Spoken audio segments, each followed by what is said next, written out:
अगर आज का न्यूज बुलेटिन हम उठाए तो न्यूज हेडलाइंस कुछ इस तरह है। स्टॉक मार्केट में 3 दिन से लगातार भारी गिरावट कोविड के बढ़ते हुए केसेस के कारण। चाइना में कोविड इतना बढ़ गया कि एक दिन में 37 मिलियन पीपल अफेक्ट हुए। दिसंबर 24 से हर इंटरनेशनल फ्लाइट में रैंडमली 2% लोगों को सिलेक्ट किया जाएगा और उनका कोविड टेस्ट किया जाएगा। दिसंबर 27 को जो रैली होने वाली है, जो न्यू ईयर फेस्टिविटीज है गोवा में, इसकी वजह से भारी तादाद में इंटरनेशनल पैसेंजर्स आ सकते हैं, बाहर के टूरिस्ट आ सकते हैं। तो इसके लिए चीफ मिनिस्टर ने क्या स्टेटमेंट दिया है, we are alert but no restrictions will be imposed. Head of Bharat Jodo Yatra tomorrow, Delhi Congress instructs its party workers and leaders who will be participating in the yatra to come wearing face mask। तो yes guys, अगर हम majorly बात करें कि किस बारे में news flash हो रही है, तो कोविड के केसेस किस तरह से चाइना में बढ़ रहे हैं, कैसे ये इंडिया में एंटर कर रहा है, क्या गवर्नमेंट स्टेप्स ले रही है इसे रोकने के लिए, और कैसे स्टॉक मार्केट को ये इम्पैक्ट कर रहा है, कैसे स्टॉक मार्केट में इसकी वजह से गिरावट आती जा रही है।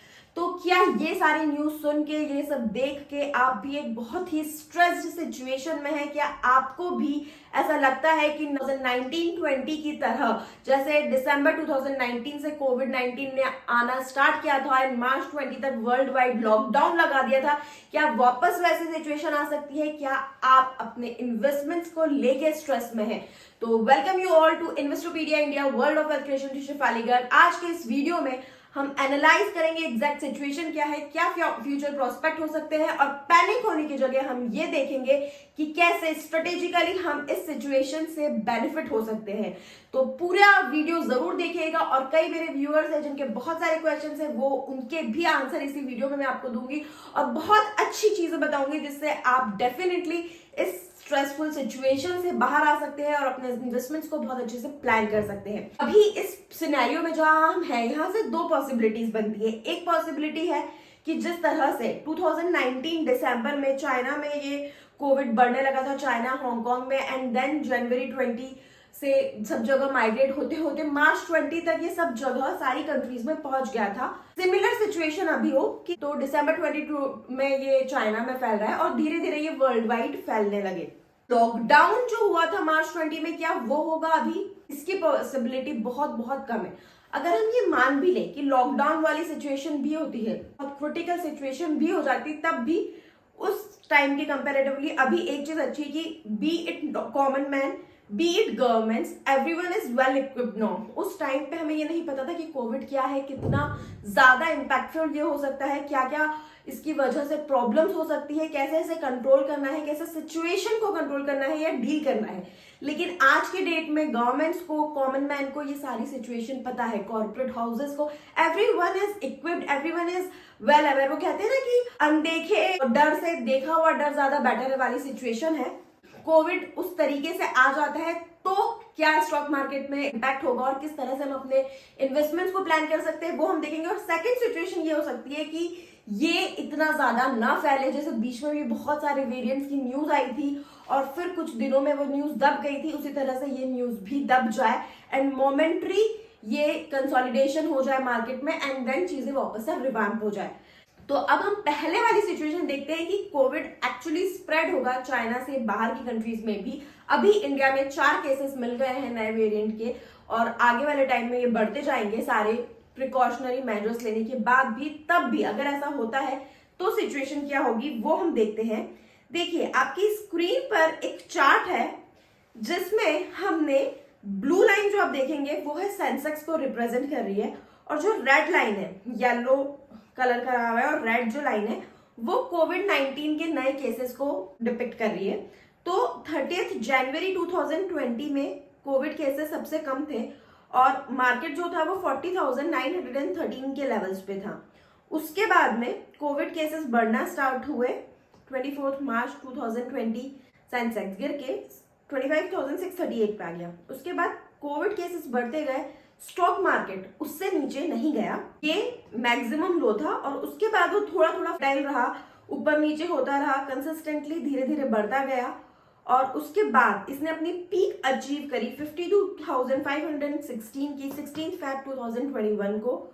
कोविड केसेस उस टाइम पे नीचे आ गए थे फरवरी 21 में, एंड देन वापस कोविड केसेस बढ़े, बट स्टॉक मार्केट इस बार उतना नहीं गिरा। 25 मार्च 2021 में हम देखें, जब सेकेंड वेव की अगर हम बात करें तो मार्केट सिर्फ 3,500 पॉइंट्स गिरा और उसके बाद उसने अपना नया हाई बनाया, 60,000 का लेवल टच किया। सिर्फ कोविड की ही बात नहीं है, जितनी भी सिचुएशंस में अगर हम हिस्ट्री उठा के देखें तो जब भी मार्केट जितनी बुरी तरीके से गिरा है उतनी अच्छी तरीके से उसने बाउंस बैक करा है।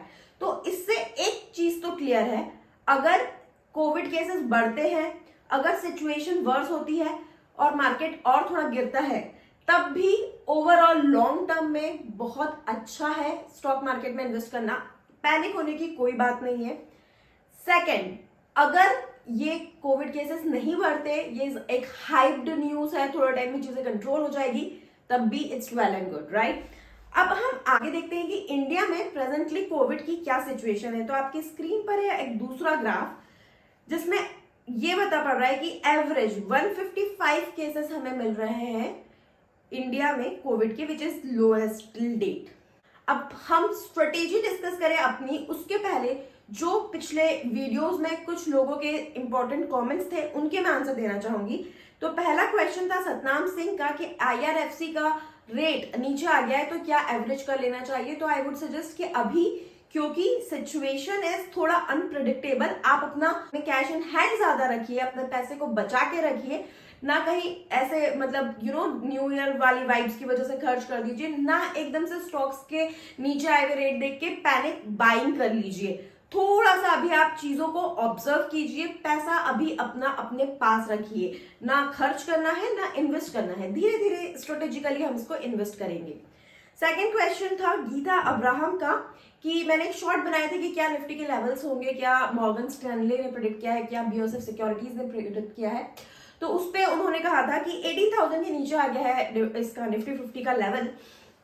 तो गीता जी मैं आपको बता दूं कि वॉलेटिलिटी मार्केट में रहेगी अभी और जनवरी 23 से लेके अप्रैल 23 तक भी मार्केट में वॉलेटिलिटी रहेगी, ऊपर नीचे मार्केट होता रहेगा। Coming on to the third question, Dilip Agrawal ji का है कि प्राइस कम है और ऐड करें क्या। ये मैंने NBCC का एक शॉर्ट बनाया था, उस पर इन्होंने क्वेश्चन किया है।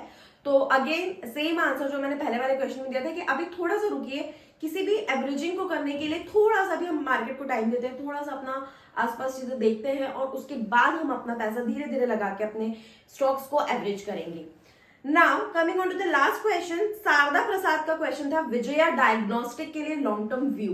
तो विजया डायग्नोस्टिक लॉन्ग टर्म के लिए एनीवे बहुत अच्छा स्टॉक है और अभी जो सिचुएशन बन रही है, अगर कोविड केसेस बढ़ते हैं तो फार्मा सेक्टर, डायग्नोस्टिक स्टॉक्स, ये सब इससे बहुत ज्यादा बेनिफिट होंगे। एनी विच वे, पहले जो कोविड वेव आई थी उसके बाद से फार्मा सेक्टर कंटिन्यूअसली सिर्फ कंसोलिडेट ही करता जा रहा है, मूव नहीं कर रहा है। तो इस टाइम पे अभी इसके बाद जब मार्केट रिकवर होने लगेगा तो डायग्नोस्टिक और फार्मा स्टॉक्स में एक अच्छी तेजी देखी जा सकती है। इसके अलावा अगर आप इन डेप्थ कौन से सेक्टर पे इसका क्या इंपैक्ट हो सकता है, क्या आपको स्टॉक्स लेने चाहिए, क्या नहीं लेने चाहिए, या किसी भी तरह की हमारी हेल्प चाहिए, तो डेफिनेटली आप हमें कांटेक्ट कर सकते हैं 9821611667 पे, व्हाट्सएप करके, कॉल करके, हमारे प्लान्स के बारे में जान के, प्लान्स की सर्विसेज लेके। कई सारे प्लान्स हैं जो हम आपको इस टाइम पे, स्पेशल केसेस जो अभी आ रहे हैं, जो कोविड सिचुएशन बनी है, ऐसे सिचुएशन बेस्ड प्लान्स भी हम लेके आते हैं। तो वो अगर आप लेना चाहते हैं, जो भी आपको हमसे हेल्प चाहिए, सपोर्ट चाहिए, आप डेफिनेटली हमें कांटेक्ट कर सकते हैं। उसके अलावा अगर आपकी कोई क्वेरी है तो नीचे कमेंट करके बताइए, मैं आपको जरूर उसका आंसर दूंगी। और चैनल ऑफ कोर्स आप सब्सक्राइब कर लीजिएगा, तभी आप अगर कमेंट करेंगे तो मैं आपको रिवर्ट करूंगी। आपको पता पड़ेगा कि जब मैंने वीडियो अपलोड करा आपके पास नोटिफिकेशन आएगा, आपको सब्सक्राइब के साथ नोटिफिकेशन बेल भी प्रेस करनी होगी। वीडियो लाइक और शेयर तो आप कर ही देंगे अगर आपको अच्छा लगेगा, आई एम होपिंग दैट।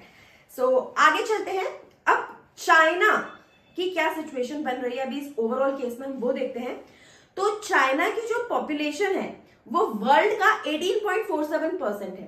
जो कोविड से अफेक्टेड होने वाले नंबर ऑफ केसेस होंगे उसका जो प्रिडिक्शन निकाला जा रहा है उसके हिसाब से चाइना की 10% पॉपुलेशन अफेक्ट होगी और बाकी सारी कंट्रीज की 1% पॉपुलेशन अफेक्ट होगी। तो चाइना तो अभी ऑलरेडी अफेक्ट होना स्टार्ट हो गया है। चाइना इनफैक्ट कोविड से पूरी तरीके से अभी तक उभर ही नहीं पाया था।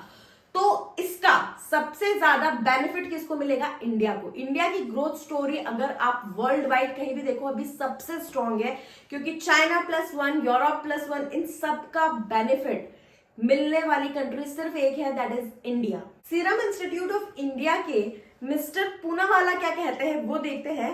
We need not panic given our excellent vaccination coverage and track record. हम वैसे भी अगर देखें तो इंडियंस की इम्यूनिटी स्ट्रॉन्ग है because of our upbringing, because of our food habits and everything. तो अभी तक जो ट्रैक रिकॉर्ड रहा है ना सिर्फ कोविड में बट अगर हम दूसरी बीमारियों में भी देखें, वायरल इन्फेक्शन वगैरह में देखें, तो इंडिया के अफेक्ट होने के जो रेशियो रहता है वो थोड़ा कम रहता है। डेफिनेटली ये भी एक पॉजिटिव फैक्टर है। उसके अलावा इंडिया की जो डोमेस्टिक डिमांड है, डोमेस्टिक मार्केट है, वो बहुत स्ट्रांग है। रिसेंट में शॉर्ट भी बनाया था कि अभी हमें जब ये मार्केट में करेक्शन आया, ये बहुत अच्छी अपॉर्चुनिटी है कि 2023 में किस थीम पे क्या सेक्टर्स बढ़ेंगे, क्या स्टॉक्स बढ़ेंगे, उनको पहले हमें इवेल्युएट करना है और फिर वो जो वैल्यू रेट्स पर मिल रहे हैं, वो एक अट्रैक्टिव रेट पे मिल रहे हैं, तो उनको हमें बाय करना है। तो किन थीम पे क्या ग्रोथ स्टोरी होगी इंडिया की, डिजिटलाइजेशन पे फोकस होगा इंडिया का, बैंकिंग पे फोकस होगा इंडिया का, अर्बन कंजम्पशन पे फोकस होगा इंडिया का, इंफ्रास्ट्रक्चर रैंप अप पे फोकस होगा इंडिया का, सीमेंट स्टॉक्स बहुत अच्छा करेंगे। तो इसको हम और डिटेल में देखेंगे, एक और वीडियो में बनाऊंगी। अभी मार्केट में जो करेक्शन है उसका सिर्फ इकलौता रीजन कोविड केसेस नहीं है, एक बहुत बड़ा रीजन इन्फ्लेशन है। आप बोलोगे ऐसा कैसे? तो इन्फ्लेशन से सारी कंट्रीज लड़ रही है, सबको पता था एक्सेप्ट फॉर जापान, क्योंकि जापान ने अभी तक इंटरेस्ट रेट हाइक नहीं किया था। लेकिन रिसेंट में जो ट्विग बैंक ऑफ जापान ने किया है उसके हिसाब से वो लोग भी इंटरेस्ट रेट बढ़ा रहे हैं 0.25 बेसिस पॉइंट। इसका मतलब जापान भी वर्ल्ड वाइड कंट्रीज की लीग में शामिल हो गया है इन्फ्लेशन से अपनी लड़ाई में। यानी इन्फ्लेशन की सिचुएशन अभी थोड़ी क्रूशियल है और ये इस बात को भी दर्शाती है कि वर्ल्ड वाइड लॉकडाउन अभी कोई भी कंट्री अफोर्ड नहीं कर सकती। तो क्या होगी आने वाली सिचुएशन, कैसे आप बेनिफिट होंगे, ये वीडियो आपको काम आएगा या नहीं, ये सब देखते हैं। और अगर आपको ये वीडियो काम आए तो प्लीज डेफिनेटली लाइक करिएगा, शेयर करिएगा और कमेंट करके मुझे जरूर बताइएगा। Thank you so much.